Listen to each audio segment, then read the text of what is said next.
Hello guys, के छ खबर? सबैजना सन्चै हुनुहुन्छ होला। म चाहिँ अहिले त खोटाङतिर छु हैन। खोटाङको एउटा जङ्गलमा छु। यो गाउँको नाम चाहिँ मिलन गाउँ हो है। मिलन गाउँ चाहिँ हैन, मैले भनिदिएको हैन। अनि हामी चाहिँ त जङ्गलतिर ऐसेलु खोज्नु आएको। ऐसेलु हेर्न सक्नुहुन्छ गाउँ कति राम्रो छ। अनि यतिमा चाहिँ हामीले यति मात्र हो गुराँस भेटेको। खोटाङमा पनि गुराँस पाइँदो रहेछ। ऐसेलु कति भेट्यो दाजुभाइ?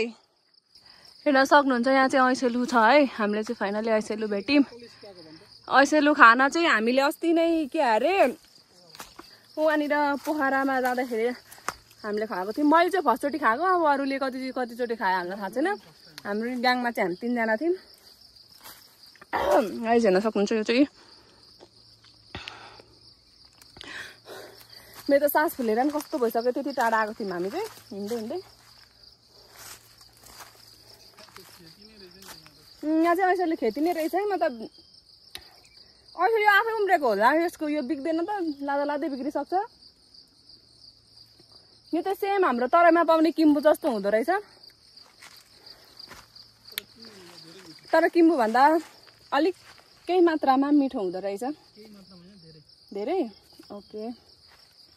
हाम्रो दाजुले त भन्दै हुनुहुन्छ केही मात्रामा हैन, धेरै मात्रामा मिठो हुँदो रहेछ। धेरै मात्रामा काँडा हुन्छ यहाँनिर। चप्पल हेर्न सक्नुहुन्छ कसको चप्पल हो यो चाहिँ। गाइज हेर्नु है, कतिलाई त थाहा छैन होला ऐसेलु कस्तो हुन्छ भनेर। यता छ ऐसेलु चाहिँ। यसलाई चाहिँ खाने तरिका चाहिँ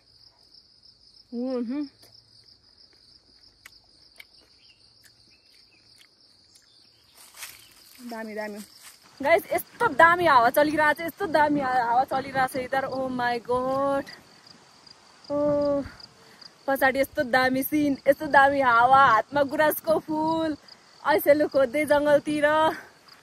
ओ माई गॉड। मेन कुरा चाहिँ यता के अरे म टिकटक बनाउन आँटेको थिएँ गुराँसको यो फुल बोकेर हैन।